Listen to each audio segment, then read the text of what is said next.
This video is going to cover absolutely everything you need to start vibe coding successfully today. Now, I'm going to be going through everything extremely slowly, assuming you have no prior experience, and explaining everything as step by step as I possibly can. The goal here is not to get you to become a professional software engineer, but it's to give you all of those little bits of information that will make your life significantly easier, coming from someone who's been coding for 10 plus years. The people that can vibe code successfully have a little bit of experience, at least working in an editor, understanding what the different models are and when to use which one, how to accept completions, what these various tools are. If that means nothing to you, don't worry, I'm going to explain it in this video, but there is a little bit that you should learn in order to do this at a level significantly better than most of the rest of the population. So with that said, let's get into the video here and let me give you this guide on how to vibe code for absolute beginners. So let me start by breaking down here what I actually mean by vibe coding. Now, really all I mean by this is that you're really heavily relying on AI models or LLMs. So things like GPT or Claude, these popular large language models, which can write and generate code. That's really all I mean when I say vibe coding, rather than you actually being in the editor, writing a bunch of code and needing to know all of the syntax, which is pretty much the words and the tools that make up a language. You can just ask in normal English language, this LLM or this AI model to generate the code for you. So for this specific video, I'm going to assume that you don't know how to code. So I'm not going to be explaining to you all of the lines that these AI models generate, essentially the code that they write. I'm more going to focus on the tools. So how do you utilize a code editor? How do you utilize this AI model? And how do you get something that's a usable application? That's really the goal here. Okay, so first things first, we need a place to write our code. Now, just like you would write an essay in something like Microsoft Word or Google Docs, we have these specific tools called IDEs or code editors. An IDE means Integrated Development Environment that allow us to write code. And recently, we've had these AI code editors, which means they're integrated with these AI models built by people much smarter than all of us. These AI models are capable of handling really complex tasks and can generate code for us. So what we want to start with here is we want to download an AI code editor to our computer. Now, it doesn't matter if you're on Mac, Linux, or Windows, you can use a bunch of these different tools, and there are so many AI code editors out there, but for this video, I'm gonna recommend that you download one called Cursor. Okay, I'm gonna leave a link to this in the description.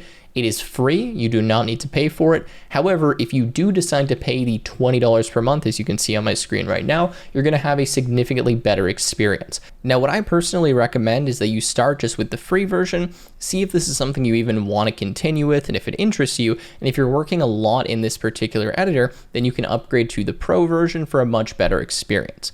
Now, just to be clear, this is not sponsored. Cursor has never sponsored me. I don't get anything if you buy this pro subscription. I don't really care if you do. And there's all kinds of other code editors you could use here. So for example, there's one called Windsurf, which is another very popular option. It also has a free and paid version. There's one called Tray AI, which is also very good and is kind of more free in a sense, gives you access to some more models. So you can pick anything that you want, but I'm going to use this one because this editor is the most popular right now, and it's the one that most people are kind of showing on YouTube. Okay, so with that said, you're going to need to download this. Now, I'm going to assume that you can probably figure that out, but you're just going to press the download button and you're going to run through the installer. So you can just double click it from wherever you downloaded it to, and you can install the application. Now, when you install this, it's going to give you some kind of pop-up, very likely, that asks you if you want to import settings from another code editor. If that means nothing to you, ignore it. You can just go ahead and go with, start fresh or start new or whatever the option is. Unfortunately, I can't simulate that because I already have this downloaded. But the point is, if you have VS Code, if you know what that is, you can import your settings from that. If you don't know what that is, don't worry about it and just start fresh, okay? Now, what's gonna happen is when you open the code editor, it's gonna look something like this. And in fact, yours might look a little bit different. The first step, and what I want you to do right now, just so that we're on the same page, is I want you to go to this file menu in the top left-hand corner. You should be able to see this. And I want you to go to open folder. Okay, so find open folder. There might be a button in the middle of the screen, or it might be from this file menu. And all we're gonna do is we're gonna make a new folder in a location that we remember. Okay, so I recommend you go to your desktop, but you can go any location where you're gonna be able to find this folder later on. You're gonna press new folder, however it is for your operating system, Mac, Windows, or Linux. And for the folder, give it a name. So I'm gonna call this cursor tutorial. You can put, Tech with Tim tutorial or something like that if you want so that you remember it. And then you're gonna just press enter, make the folder, and just select it, okay? So you should see the folder selected and press on select folder. When you do that, you're gonna kind of be in a new project now. Your window should look something like this. If it doesn't, don't worry, I'm gonna show you how to fix it. And now we can start actually utilizing this tool. Now, what I typically like to do here is I like to set up my windows so that I have this window right here, which is my code editor. It's where we're actually gonna do the development. And then to the side of that, I like to open up something like ChatGPT.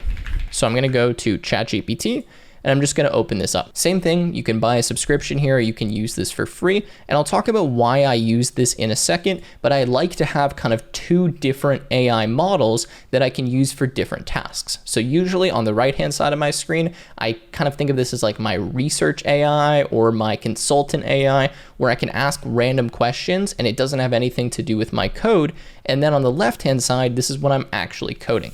Now, speaking of that, if you're going to use ChatGPT, here's a guide that I found very relevant. Now, this is a free resource from HubSpot called Code with ChatGPT. Now, I recommend this guide because it provides practical value that's worth checking out. Now, I put a link in the description. You can check it out completely for free. And this resource covers the essential of using ChatGPT for programming tasks, including useful prompt templates for different languages, how to debug, and different methods for building more complex applications. Now, what I found most useful is the section on utilizing ChatGPT as a coding tutor, which helps you learn at a rapid pace and ask questions you may never have been able to find the answers to online. Now, this guide includes workflow recommendations, coding specific prompts, best practices for code review, and examples showing you how to improve your existing code with AI assistance. Again, it's completely free, and it comes from HubSpot, who has sponsored today's video. So a big thank you to them for making this resource free, and make sure to check it out from the link below. Now, with that said, let's continue here. Again, it's not going to harm you if you already do know how to code. Obviously, that's going to be helpful. If you don't, no problem. And as you kind of do this, you'll probably pick up a few pieces. All right, so now that we have this set up, we have kind of our consultant AI in the right-hand side of our screen, and we have the code editor on the left-hand side. Let me go through this code editor, and I want to start explaining to you the different windows. I know this is going to be slow. Just bear with me. I promise it's worth the watch. Okay, so we're inside of what is known as a VS Code fork. Now, VS Code is a very popular coding editor that was used before the era of AI. I actually worked directly on features that you may have used within extensions for the VS Code editor at the time that I was working at Microsoft, so I'm very familiar with the editor. Now, Cursor is what's known as a fork. What that means is they just straight up copied VS Code, because this is software that's copyable. There's no issue in doing that. It's what's known as open source, and they've added some new features to it. Now, the feature that they've added that's the most important is on the right-hand side here. And this is your AI chat window, okay? If you don't see this window, if you look at this kind of button at the very top of the screen, it says toggle the pane. You can press to open it and you'll be able to see it. And you can move the windows around by kind of dragging the gutter or the sidebar here, okay? Now from here, this is where you can actually talk with the AI and you can start building your project. Now you're going to notice here that there's a bunch of different settings. I'm going to go through them, and we're also going to go through some other settings in the code editor. Now first you have this mode, okay? So where it says agent, and this is the thing that a lot of people are going to focus on. Now keep in mind, Cursor keeps changing this user interface, so it might be slightly different what you're looking at right now, but overall the concepts I'm going over are the same. So we have an agent mode, we have an ask mode, and we have a manual mode. Now for right now, I'm going to suggest you just use the ask and the agent mode. Now the ask mode right here doesn't allow the AI model to modify anything that's inside of your project. So at some point here in a second, we're going to have a bunch of code. And if we use this ask mode, we're kind of safe. It's not going to actually touch any of our files. It's not going to mess with our project. It can write code for us, but it's not going to actually put it inside of the project, okay? So if you want to just ask a question like, what is this code doing?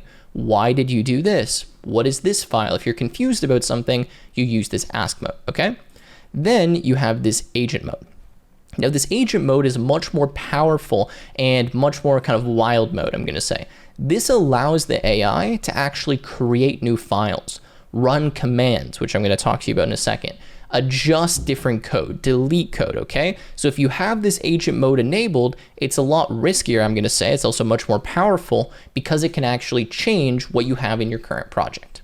Now, the next thing that we're going to look at is the model, okay? And of course, I'm going to show you how to use these, but there is some just context that we need to understand. So here, where it says Claude 3.7 Sonnet, this is where you can select the AI model that you're going to use. Now, you'll notice here that there's a bunch of models. We have Claude 3.5, Gemini 2.5 Pro, GPT 4.1, 4.0. If you're not sure what to use, just use Claude 3.5 Sonnet, okay? These might change later on as newer models come out, but for right now, the best model that I've found is Claude 3.5. And then if you have the Pro subscription or you have enough requests, you can use the Claude 3.7 model, which is kind of a level up from Claude 3.5, okay? So these two models are typically the best for coding tasks. These other ones can do it as well, and you'll see that it shows you kind of a description on what these models are capable of doing, okay? Now you also have this max mode. For right now, you don't need to enable this. If you do, what this is gonna do is it's gonna add more context to the AI. Now, all that means is that it's capable of reading more files, more code. And this is only important if you have a really big project. So when you're starting out, you don't need to enable this, and this is going to cost you more money. You're going to be billed when you use this on top of your subscription. Okay, you also have auto mode. If you really are like, I don't want to pick a model, I have no idea what I'm doing, you can just enable this, and then Cursor is automatically going to select the correct model for you based on what the task is that you're asking. Okay, so for right now, let's go back and let's just switch it to Claude 3.5. Now at this point, you may be tempted to just go here into this window and just start typing a bunch of stuff and getting the model to start writing you some code. While you can do that, I don't suggest that you do. At this point, what you really want to do before you even touch anything inside of this editor is you want to come up with a plan on what it is that you actually want to make. Now, what I'm going to attempt to do in this video is I'm going to attempt to make kind of like a Super Mario's Bros type game that we can play in our browser. Now, I've never really done this before. I've never built like a game in your browser. I've only ever built stuff with other technology tools and frameworks that I'm familiar with. So I'm intentionally picking something that I don't already understand so that you can see how you deal with various problems when you don't actually know how to code or use the specific language, okay? So what we're going to do is we're going to go over to our consultant AI. Now you can do this in the ask mode if you want, but I would suggest that you just do it in a separate tool so you don't confuse the AI model. From here, I want to start planning what I want to do. So I'm going to say, hey, I want to build a Super Mario Bros type game that I can play in my browser, okay? Now, the more detail you add here, the better. So if you know exactly what you want certain types of levels, you want advanced mechanics, whatever, you can put that here. But the important thing is that you instruct ChatGPT or whatever model you're using that you don't know how to code. So say, I don't know how to code. I want to use a code editor like Cursor to help me do this. But someone, this is me, told me to make a plan. Can you help me come up with a plan and teach me the basics of what I need to know before I continue? Okay, so kind of a slow targeted approach here. Now let's just go ahead and type this in and let's see what ChatGPT is even going to say about this. I actually don't know what its response is going to be, so let's see what it says. Okay, so absolutely, let's break down and make sure that you understand what you're trying to do. It says you can use Cursor, you can use Replit, Codium, there's all these different tools, right? Step one, understand what you're trying to build, okay? Just like I said. So we're aiming for a 2D side-scrolling platform game playable in a web browser. That's already a much better description of the game than we came up with. What we're gonna need is a character that can walk, jump, and maybe collect things, scrolling map, etc. Step two, and this is the important part that I wanted to focus on, decide the tech stack or the tools that we're going to be using. So when it comes to programming, there's all these different tools that you can use, okay? Now we typically refer to them as languages, and frameworks, all right? Now, languages are like English, okay? It's the actual code that you're writing. Now, there are hundreds of different programming languages that you can use. We can use something like Python. You may have heard of that before. Something like JavaScript, HTML, even though some people say this isn't a language. Don't worry about that. PHP, things like that, okay? There's all these different tools. So we need to decide, we do, not the AI model. We need to pick what tools do we actually want to use? Because if I just go to the model and I tell it, make this game, it might pick something ridiculous that just makes no sense for what we actually want it to do. So we need to do that preliminary research. So that's why I've gone to this consultant AI and I'm asking it, help me come up with this tool stack, help me come up with this plan. So you can see that it's giving me the tools that I need. We're going to use HTML, CSS, JavaScript, and then this is where it gets interesting. Says if you hear people say things like game engine, they're often referring to frameworks that do the hard work. So as well as programming languages, you have these frameworks. Now the frameworks kind of sit on top of the programming languages and they offer additional tools. So if you want to make a game, for example, you don't need to do all of the hard work of writing all of the physics and the advanced mathematics. Some other person much smarter than all of us has already done that, and they've just provided this framework that we can kind of just pull in and use and kind of take care of all of that complex stuff. So for example, when you see someone go build like a 3D game, they didn't code out all of the lighting and the cameras and the graphics. All they did is they used this existing kind of tool set, they plugged into it and they adjusted a few things. That's essentially what we want to do, and that's what we're going to do here. So it says we can use this phaser.js or we can use kaboom.js. Now, it doesn't really matter which one we pick, but I would suggest that we ask the model, which one is better, right? So I'm going to copy those, but I'm going to keep reading through the rest of the steps. So your learning plan, no coding background. Here's what you should understand before you dive in. What is a sprite? What is a collision? Okay, we're going to skip some of this stuff because I don't want it to take us too long to do this. And then it gives us kind of a development plan on what we should do. Okay, so that's great. However, I want to start kind of more baby steps. So I'm going to say, what library out of these two, and actually let's change it to framework. Okay, what framework out of these two is the easiest for a beginner who is AI coding?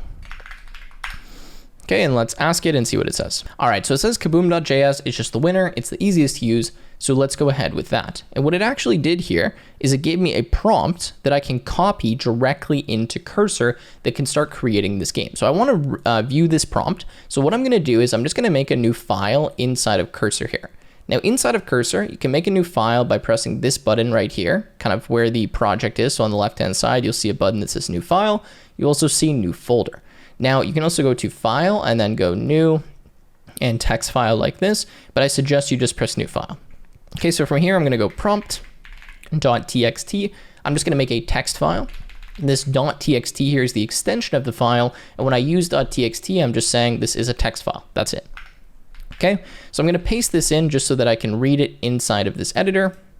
And let's make this a little bit larger. Let's just put these on some new lines so I can kind of read what's going on. Okay, so let's just move this out. Create an HTML plus JavaScript game using Kaboom.js where a player can move left and right and jump on platforms. Use a simple square shape instead of sprites. Show me the full code for index.html. Okay, so I'm going to get rid of this last line. Now, you could include that if you want, but I just know that's going to steer us wrong from my experience. And I'm going to copy this prompt, and we're going to put our first kind of, prompt here into the AI model. Now, I want the AI here to be able to actually generate the code for me. So I'm going to switch the mode to agent so that it can start doing what it needs to do. So I'm just going to paste in the code. Now, notice that if you paste it from the file here, you'll see that sometimes it doesn't actually get added into this kind of text window. The reason for that is that you're copying like code essentially because you're copying it from your project. So it's referencing that as a file. So you'll see it says prompt.txt here when I paste that in. Now this is fine. What I'm going to say is I'm just going to say, do what this file says. Okay, because we're referencing the code that's inside of this file. This is something you can do in Cursor. You can add context where you're referring to certain parts of your project. So that's what we did accidentally here when we pasted in this file, okay? Or you could just copy it directly from here into the chat window. So we're going to go ahead and press enter. And we're just going to wait a second and we're going to see what this can actually do. Okay, so it's going to start generating some stuff for us. And of course, I'm going to go through, there's a lot more things that we can cover in this video, and we will. I'm going to make this as long as I can before I gas out here. Okay, so it started generating our index.html. We also have this game.js file it's making. And during this stage, you can do whatever you want. Okay, and go on your phone, you can watch a YouTube video, you can watch all the code be generated, but sometimes this takes a really long time. You might be sitting here for 4 or 5 minutes because the model is able to do a lot of stuff, especially if you use these larger models like the Claude 3.7, where it's able to really think through complex problems. You can have, 50 files be generated by the AI agent. Now, when you're starting out, I recommend that you try to do things in the smallest pieces possible. That's why we kind of started with this smaller prompt, where rather than typing in this really complex thing, we're saying, okay, let's start really small. Let's just get something, kind of resembles a platformer game, and then we can add to it. It's a lot easier to start smaller than it is to try to do all this stuff at once. Okay. Now you're going to notice that a few files have been created here. Let me just make this full screen for right now so that we can see it a little bit easier. Now, if we open up our AI kind of editor, I do recommend that you read through what this has said. And you're going to see that if we press down here, it shows us 3 files. The green thing here is the number of lines that were written, and the red is the number of lines that were deleted, okay? So we have 3 files, and what we need to do now is we need to look at these files, and we need to either accept them or reject them, okay? This is essentially a stage the cursor gives us where it says, okay, we've written this, but let me know if you actually like it or not. Do you want to accept these changes, or do you want to reject them? So we're going to look at this index.html file. Now, we don't even know what we're doing, right? So we're just going to press on accept. Down here, we can press on review next file, or we can just click on the files from down here. And there's multiple ways to accept this, right? So you can accept it from this button down here, or you can reject it, or you can do it from here. So you can press this little kind of gray check mark, or you can press on accept all. And if you press accept all, it's going to accept all of the changes. So we have some stuff here. Again, I don't really know what's going on because I'm a complete beginner in programming. At least that's what I'm kind of pretending for this video. So we'll just press accept, and then it gives us this readme.py file, and I'm going to press accept. Now you're going to notice that the way that it creates files here is it gives me these different extensions. So .html stands for .hypertext markup language, and this is something that you can actually view inside of your browser. Now, you're not going to know that, we're going to ask the model that in a second to explain that to us, but I'm just kind of giving you some context. Then we have this .js file. .js stands for JavaScript. So when you see these different extensions, it just means it's different type of code. Then you see this readme.md file. This is very common. The models a lot of time will generate this markdown file. That's what MD stands for. And markdown is meant to be a human readable format that kind of explains what's going on inside of your project. So don't worry if you see these markdown files being created. Typically the LLM will just generate these so it can kind of explain to you how to start the project, what the code is, what's going on. It's just some additional information stored in a file. And by the way, I'm going to show you a trick here. If you hit the keyboard shortcut, Control, Shift, and then P, or Command, Shift, P. Okay, so on your keyboard, Control, Shift, P, or Command, Shift, P, depending on your operating system, this is going to open up the command palette. Now, the command palette allows you to run some more complex commands. One of the commands you can do inside of Cursor is you can type Markdown and then Open Preview. Now, when you have a markdown file in your current view, so we're viewing a markdown file right now, when we press this, it will actually open the markdown file in this kind of human readable preview format where we can read it to see what's going on. So it said, how do we run our file? Well, to run this, we're going to open index.html in a modern web browser, and the game will start automatically. It tells us how to play and the features. So let's do that. So there's a few kind of tricks here to open this file. In order to open this, you can just go to wherever you created this project, so on your desktop, and open it, or you can right click on it and you can click on, let me find it here, Reveal in File Explorer. Or I believe if you're on Mac, it'll be Reveal in Finder, okay? So we're gonna click on that and it's gonna open this up. So you can see now we have our project. I'm now gonna go to index.html and I'm gonna double click it. Now when I double click it, it's gonna open up and boom, we got our first error. Okay, this is gonna happen. You're going to get errors. So what we're gonna do is we're gonna tell Cursor that we got an error. So we're gonna say, hey, well, we don't even need to say hey, because I'm always used to greeting the LLMs, which you're not supposed to do. I'm going to say, when I open the, let's call it the HTML file in my browser, I get an error saying script, what was the error? Let's look at it again. Says error, script error, saying script error. Okay, so I'm just gonna tell it as much information as I can about what's going wrong, and let's see if it can fix the problem for us. So the issue might be related to this, so let's just wait a second and see if it can fix the problem. Okay, so it said that it's made some changes here, and this is where people are gonna get a little bit confused, okay? So notice it still shows me 3 files down here that I need to review. Now this readme.markdown file, if I press it, it opens up here, but you see there weren't actually any changes made to readme.md. So what happens is when you're working in this chat window, I'm going to show you how to make a new one in 1 second, any changes that happen during the whole conversation are going to be kind of marked here. Now, for me, I find this a little bit confusing because what I just asked the model to do, well, it didn't change readme.markdown, but it's still showing it to me in the window. So I'm just trying to kind of clear this up for you. You're going to have multiple changes being applied to the files, and they're all going to be kind of tracked down here.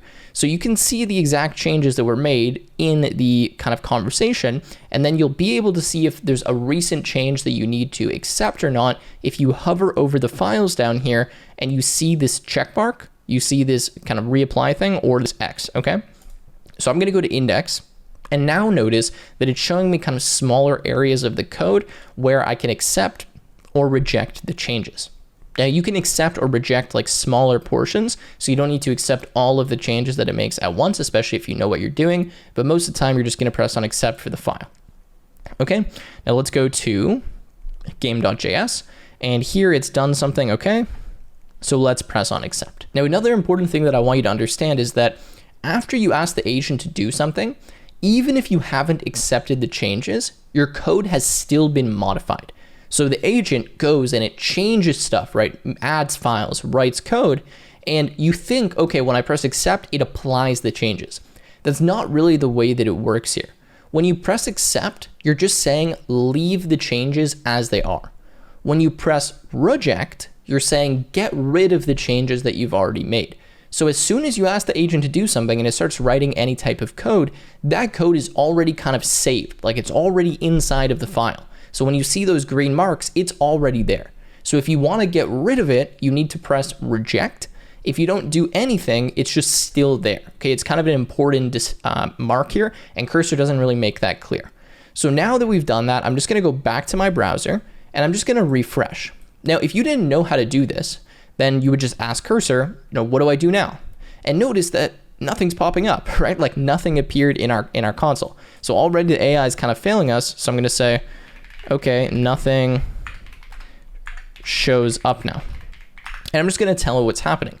Now, we can ask it, what information do you need from us? How can we help you? And I know a trick already that I could use to really fix this much faster, but I'm trying to emulate being a complete beginner for you guys so I can show you what to do. Okay, so it's generating some code, so let's wait for it to finish here. And again, when you see like this canvas thing here, this code is already written. Even though we haven't pressed accept, it's already inside of this file. Okay, so again, it's made some changes. Notice that I can see that it's modified these 2 files. It has the green dot on them as well. So I'll press on them. I'm just gonna press accept, and I'm gonna go to this one and we'll look at what it did, and I'll just press accept as well. Okay, and then I'm gonna come back here and I'm just gonna refresh. Okay, and now something's appearing.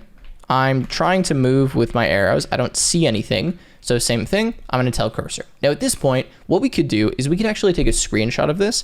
So to take a screenshot on Windows, you can use the snipping tool. So you can open this up and you can just take a screenshot like this and copy it. Or if you're on Mac, I believe you can hit Control-Shift-4 and take a screen grab. You may have to look that up because I don't know the exact command, but I'm just gonna copy this and say, now I just see this. And let's see what it tells us now. All right, so it's made changes again. Let's go here to game.js. Let's just press on accept.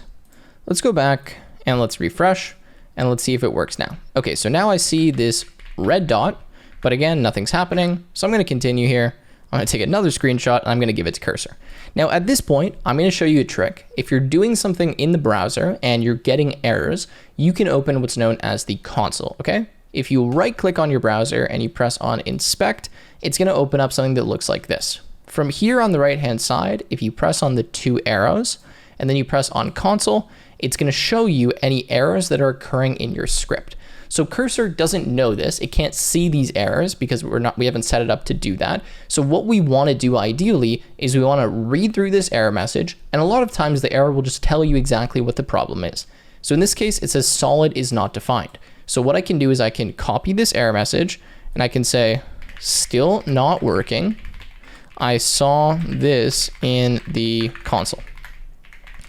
Okay, and then I can paste it. And if I want, I can give it the screenshot as well. So I can just paste the image directly inside of here. And then let's see if it can fix it now. Okay, I'm going through the debugging process because this really is what vibe coding is. It's asking an AI, it makes a mistake, and then you need to get it to do something else. So that's why I picked this kind of lesser known library, because a lot of people show you really common, like make a website or something. If you want to do something more advanced or something that's not as common, you are going to get these errors. And we're going to go through a bunch of other things in this tool. For now, what it's doing is it is adjusting the code. So let's see if it can fix this. Okay, so it says it fixed this. As soon as you see it stop writing code, usually you can just go ahead and accept it. So I'm just going to accept this file. Okay, and we're going to go back and same thing. I want to refresh again. And okay, now we got another error. So I'm just going to copy the error and say, this error now, please be careful when writing the code. Okay, so that it maybe takes a little bit more time here. And if we notice this model is really struggling, we might want to change to another model and see if this model can take over and do better for us. So let's wait and see what we get. Okay, so I'm going to accept this. I'm just going to press on accept and accept all the changes. Let's go here and refresh. And there we go. Now it looks like we can move around. Sweet. Now I don't know how to jump. I don't think we have that, but I'm moving. It looks like this is okay. We're still getting an error, so I'll copy the error here, but I'll kind of give it an update on the progress. So I'll say it is working now, but I can't jump. And here is another error I see. And then again, I'm just going to be clear. To be clear, I can see the objects and I can move left and right. Okay, more detail you give the model, the better. All right, so let's give it a second here and see what it gives us. Okay, so let's accept the changes again. Let's go here. Let's refresh. And now we get another error, right? So let's copy this and go back to the drawing board and say, now this. Okay, and I'm actually going to change this after to a different model. I'm going to start a new chat window just to see if we can get some better results, because it seems like maybe this model is not understanding very well and it's taking a long time to create this, and usually I find these perform a bit better. Okay, so we're going to go again to this file. Now again, I would normally actually review the code as a real software engineer, but you guys are trying to vibe code, so you're probably not going to do that. So I'm going to refresh and now we can move. Same thing, I cannot jump. Okay, so we go back and I'm just gonna kind of repeat this process, and I'll come back in a second and let you know what's happened. Okay, so let's accept one more time. Let's go back, let's refresh. And there we go, we get some logging information this time, still getting that same scene error, and we still cannot jump. Okay, so at this point, still not working, getting a bunch of problems. So what I'm gonna do is I'm just gonna make a new chat window. Okay, and we're going to start a new chat. Now I did that by pressing the plus button, and the reason I'm doing that is sometimes I find these models can get a little bit confused, especially when they just keep going back and forth and like removing something, re-adding it. So I'm going to change the model to 3.7, which is a significantly better model, and I'm going to tell it what the problem is and to start again. I do this all the time, just part of programming, right? So I'm going to say, my game is not working. I cannot jump. Can you fix this? And can you add some more complexity? Okay, and let's just kind of see what it's going to do here and if it can make it a little bit nicer. So here, you notice with this model, we're using a thinking model. So you can actually see the thought process that it's going through. And what it's going to start doing is reading through my directory, looking at the various files, and then attempting to make a fix. Now also down here, since we started a new chat window, now the history is kind of cleared. It's not referencing what happened before, and we're going to be able to see the exact changes it's making in all of the different files from down here. Okay, so it seemed to add a lot of changes here. So let's go back, let's refresh, and there we go. We get another problem. So let's dump this to the model and see. Now we have this error. And notice that I haven't actually accepted the changes yet. The reason for that is that I'm just gonna let it keep making all of these changes. And then after I test it, I'm gonna see if the changes are working. If they aren't, I can reject the changes. If they are, then I can accept them. So that's kind of the nice part of this, is that you can test the code before you accept or reject. So we'll just kind of leave it in this mode where it's showing us what's called a diff. This is what's known as a diff. And we'll see after if it actually works or not. Okay, so let's go back now. Again, I have not accepted these yet. We'll refresh, and now we have solid is not defined. So same thing, copy the error and see if we can fix it. Now this.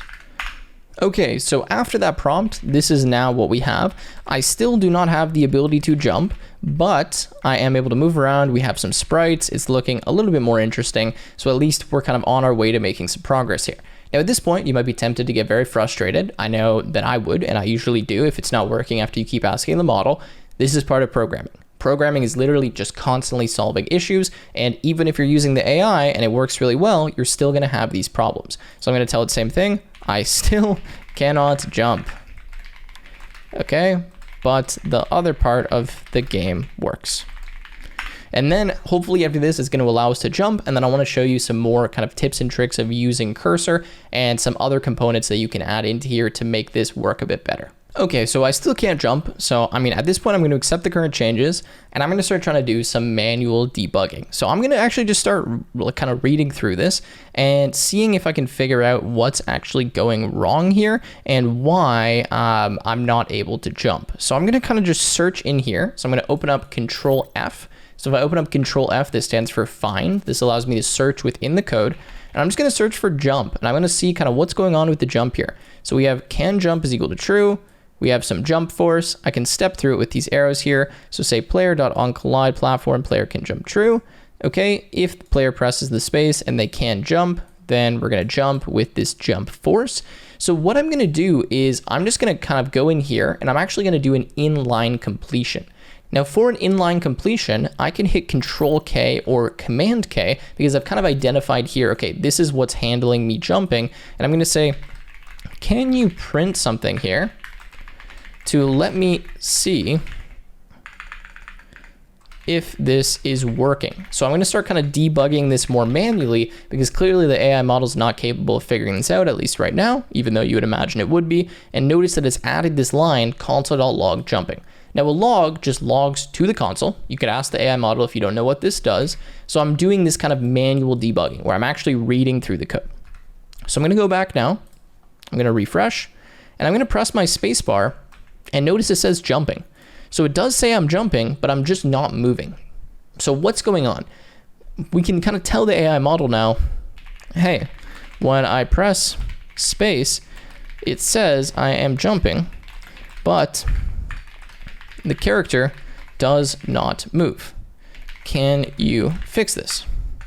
Okay, so we're hopefully going to target some more specific things here. And what I'm also going to do is I'm going to add some context. So I'm going to copy this right here, okay? And I'm going to go add to chat. So when I go add to chat, you see it's going to reference these lines right here. So I'm kind of giving the LLM a more targeted approach and saying, all right, rather than looking at everything, let's look at this specific area. And hopefully by giving it this more specific kind of portion of the code, it's able to actually fix this. So it says it's going to fix the jumping issue directly by manipulating the player's velocity instead of using the built-in jump method. So it's likely that this jump method probably just isn't working properly. So it's going to fix this and hopefully move us up. Okay, so it's made some changes here. Same thing, let's go back. We can refresh and test this and see now if I jump, okay, it says jumping, but again, we aren't moving up. So at this point, if we really can't figure this out, what I'm gonna do is go to the last resort where I'm actually gonna go to my browser and I'm going to start looking up some documentation that I can give to the model so that it can perform better. Now, this is kind of good and bad that this is happening, so I can show you how this works. So we're using kaboom.js, right? So what I'm going to do is I'm going to look up kaboom.js on Google. All right. And I'm just going to add docs after this. Okay. Now, when I say docs, it should bring me to some kind of documentation website. Let's zoom in here. So I'm going to look for kaboom.js and I'm going to find the docs, which are right here. Okay. So I'm just going to scroll down myself and I'm going to quickly look and see like, okay, is there anything called jump? Like, okay, so player.jump. All right. And we see some stuff related to jump. So what I'm going to do is I'm going to copy this page and I'm going to add this as documentation to Cursor so it can read this. To do that, I'm going to go to add context. Okay. So add context allows us to add various things as context or information that the model can read. Now we can add code. Now usually it can look at the code itself, but we can add specific files. We can add rules, terminals, linters, web, or documentation. So what I'm going to do is press on docs. I'm going to go to add new doc, and I'm going to paste this page in right here, okay? And go ahead and press enter. Now what this is going to do is it's going to load this as documentation. Okay, so it found the name of the page, and sorry, I accidentally got out of that, so I'm going to have to do it again. So let's go back, docs, add new doc, paste this, add docs. Okay, enter. Let's wait a second here. I'm going to go confirm. And now it has Kaboom docs loaded. So I'm going to add context. I'm going to go docs, and I am going to bring in Kaboom. Okay, so we're going to bring in Kaboom. I'm going to say, read this to fix the jumping issue. It is still not working. Okay, so I'm referencing this specific documentation. So now it can go to the web. You can see it's actually able to index this page and find different pieces of information so it can see how we actually jump.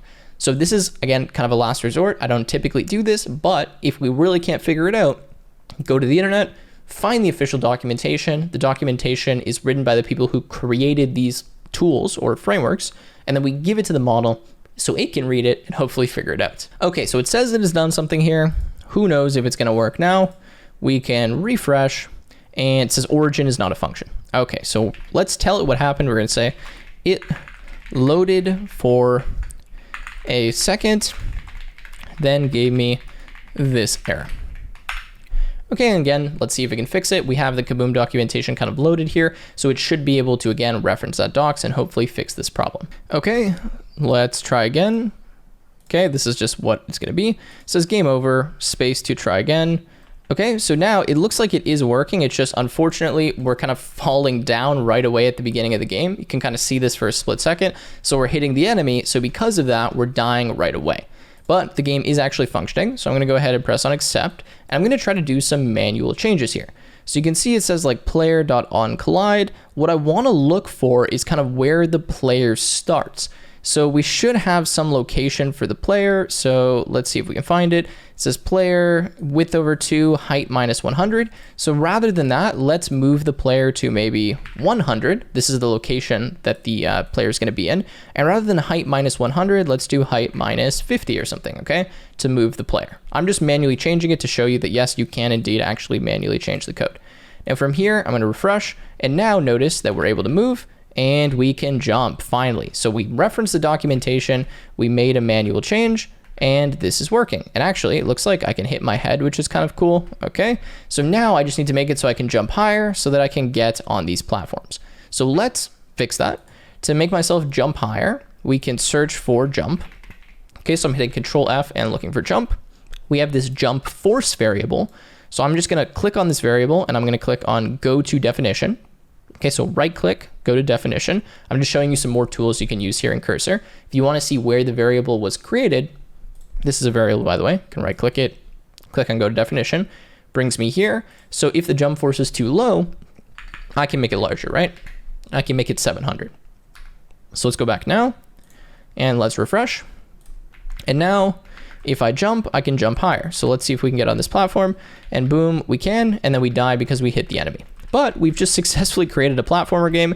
Yes, it took us longer than expected, but it is working, okay? And I don't know how I win this. I think I need to get a certain score or something, but we can try to play it and see if the win condition works. Okay, so that's good enough for right now.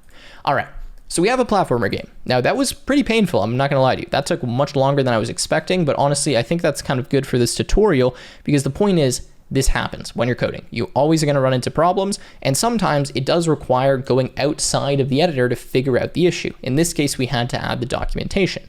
Now, if you don't have documentation, you can reference other things. So for example, you can just reference the web. Like you can put web in here, and then you can type something and it can actually search for the docs. So for example, if I make a new chat window here, so let's try this, and I go to maybe ask mode, I'm going to remove this, my current file as context, and I'm going to add web. I'm going to say, search for the kaboom docs, okay? And then since we've had web here, it should be able to actually go and search the internet. So let's see if it does that. Okay, so it is searching. Now you're gonna notice sometimes that it asks us to confirm something. So when you use something like the web search or use some of the other tools that are built into Cursor here, you need to press continue to prompt it to do this, or you need to tick on auto search and kind of allow it to go and do this thing on its own. So I'm going to press continue and tick auto search so that I don't need to keep pressing continue, but sometimes the model is going to kind of ask for your permission to do something, and I'll show you some more examples of that in a second. Okay, so you can see anyways, it was able to look this up. I'm trying to show you that we have these various other tools, right? And if we go here, we can disable web, we can enable it, and we can add kind of all of these other things. So we could add one of our past chats, for example, inside of here so we can see what was happening. And obviously, the more context that you provide, the better this is going to perform. Okay, now at this point, I want to share with you something that most other tutorials never go over, and that's version control. Now, we have a game that's functioning, right? And this is a good point to kind of save our work. Now, the work is already saved, right? Like these files have been saved automatically, like there's no changes made. And by the way, if you want to see if a file is saved or not, if I start like writing a bunch of stuff, you'll notice at the top here, it shows us this kind of white little dot in the file that we have open. Now this white dot, if you see that, it means there's unsaved changes in the file. So to save it, you can hit Control S, which is what I just do instinctively because I've been doing this for 10 plus years, or you can go up to the File menu. So you can go File and you can go Save. Now you might notice sometimes my File menu goes away. What I'm doing is I'm pressing the F11 key on my keyboard because I'm on Windows, which makes this go in full screen mode just because it looks better for the tutorial. So if you see my file menu disappearing, that's because I'm pressing F11 and I'm kind of toggling it to full screen mode and making it go away.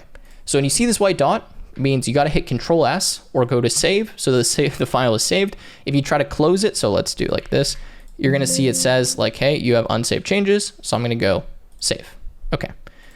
All right, so now what I was saying is like we want to kind of save and checkpoint this code because at this point, if I ask the model to start making more changes and maybe make the game look better, have side scrolling, etc., it can mess up what we currently have. And I don't want the model to start making all these changes and then I get to a point where I've kind of lost the good stage of my project. So I'm going to show you something called version control. Now, in order to open this, you should see this kind of like weird branchy looking thing, like this icon. I don't really know how to describe it, that has these 3 dots. Now, this stands for source control or version control, okay? Now, there's this beautiful tool called Git. Git is something that allows you to track the changes of your coding project. It can be very complicated. It can also be very simple. And if you really want to learn the fundamentals of it, I'll put a video on screen right now where I break down exactly how it works. Now, Git is something that you can use to just kind of checkpoint the project. Again, can do a lot of advanced things with it. I want to just kind of preface that before I get into this because I'm going to show you a very simple usage of it, but it will allow us to kind of save everything that we're doing and then get back to that saved state if something goes wrong. So let me show you how Git works. What I need to do is I need to press this button that says initialize repository. Now, everything that I'm showing you here, you can do this using a terminal command. And the terminal, by the way, you can bring that up by kind of dragging from the bottom of the screen. And for a lot of projects, you'll need to use the terminal to run various commands. So this terminal, you can do all kinds of stuff in it. If you don't know how to code, it might be a little bit confusing, but you can create new terminals and you can have multiple of them on the sidebar here. Like you can run a git command, for example, which will allow you to do all the things I'm going to show you how to do visually from Git.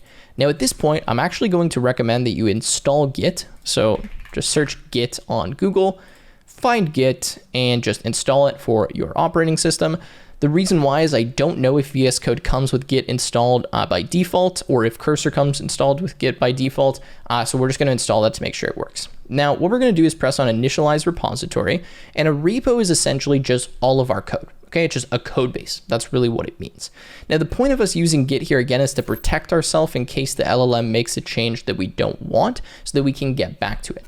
Now, the first thing that you need to do after you initialize your Git repository, assuming that you have something in your code, is you need to add the changes that you've currently made into something called the staging area. So there's kind of multiple stages of Git. You have the first stage where you've just initialized the repository. That is what you have to do at the beginning. Then, if you want to actually save what you've done, you need to stage your changes.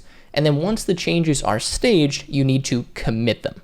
Now, a commit I'm explaining this very simply, is essentially a bundle or a checkpoint of everything that you've done up until this point.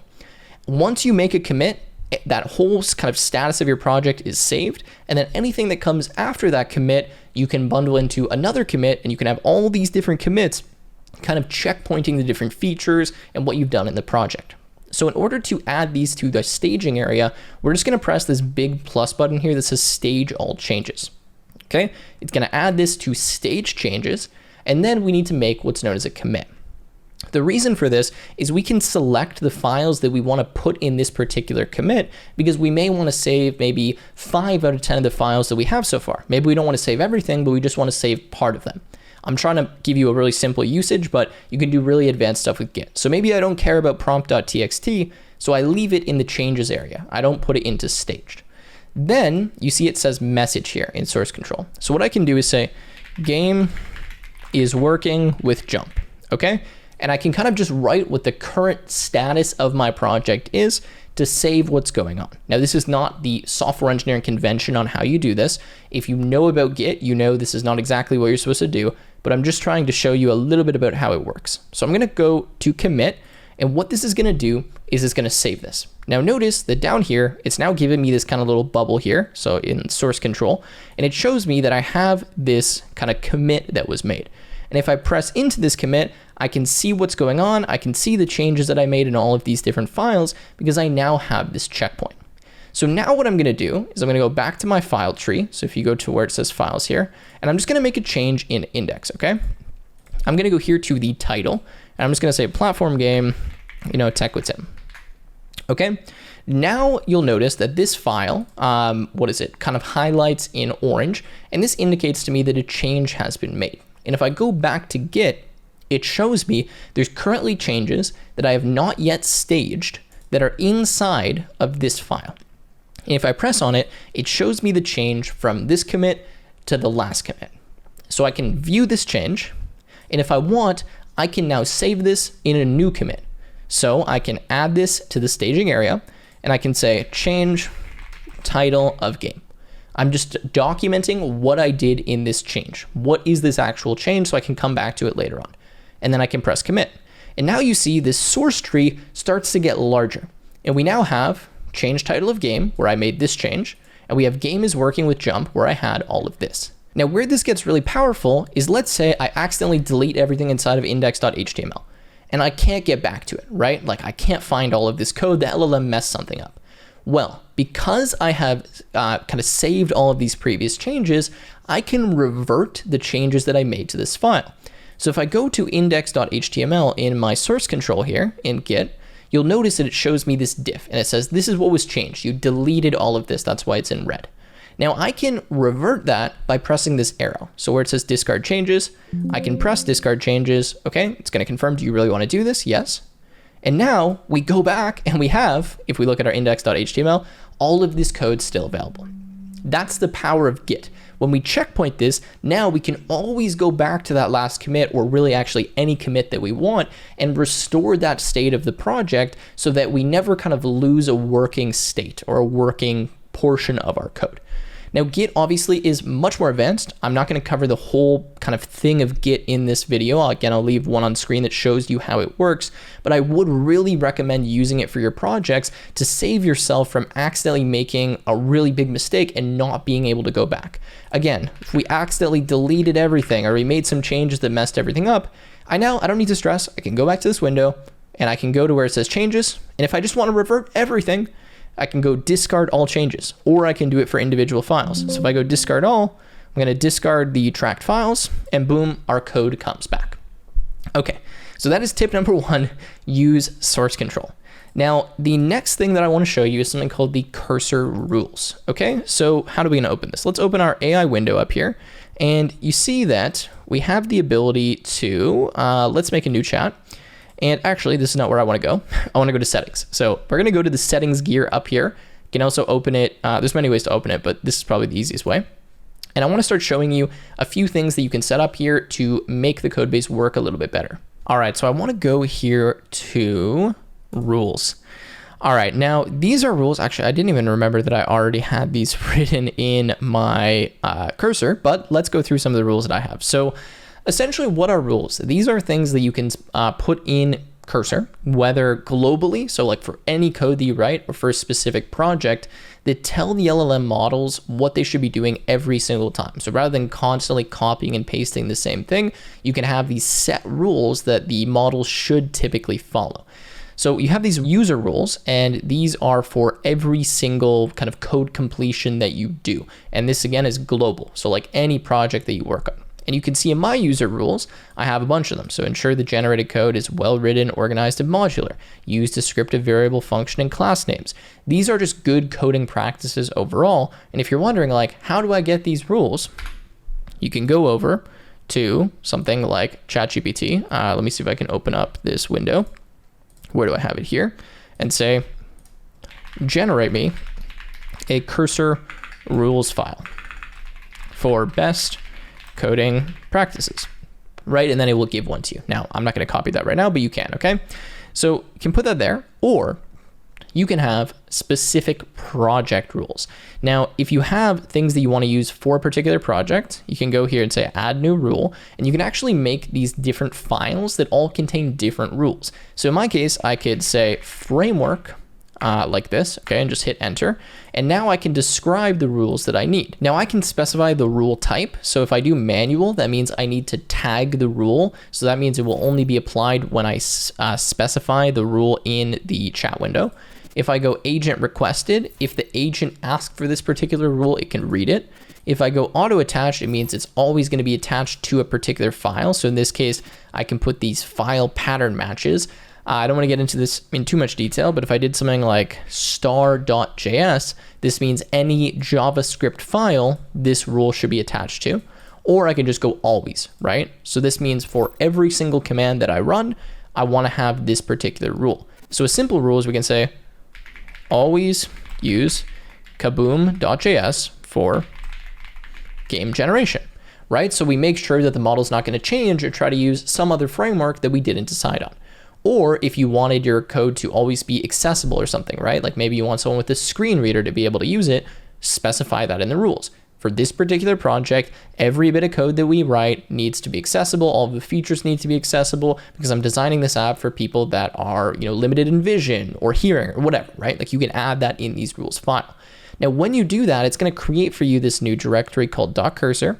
It's going to put rules in here, and then you'll have these different rules that will start kind of accumulating as the project gets larger. Now, this is not super important when you're just starting out, but later you're going to have things that you want the LLM to do and specifically not to do, and you can put them in these files and start kind of building this book of rules that allows the LLM to really understand what it should be doing. And like I showed you here, you can tag the rules, you can always attach them, auto request it, etc. Okay.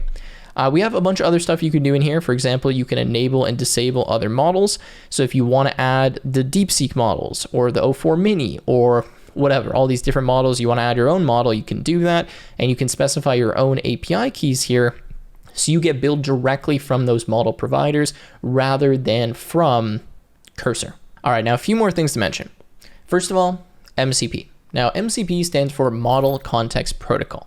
And this essentially gives your AI agent superpowers and allows it to connect to all kinds of tools and services that aren't natively available inside of Cursor. Think of it like an extension for your AI model. Now, I'm not going to show you MCP in this video because most of you honestly just don't need it and it's a little bit overkill, but I have a video I will put on screen that covers MCP, what it is, and how you set it up in Cursor.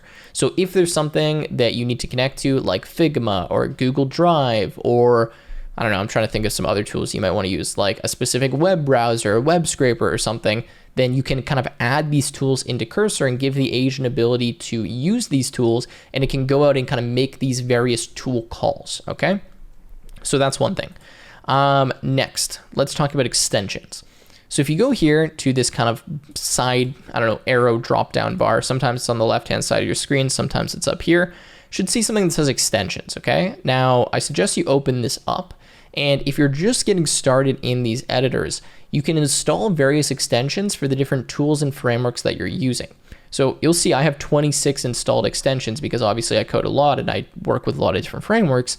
But if you're working in something like JavaScript, then you can search here, JavaScript, and you can install the JavaScript extension. Now let's wait for this to load. So you can see it says JavaScript snippets or something, right? And we can install this. You can see this one has 19 million downloads.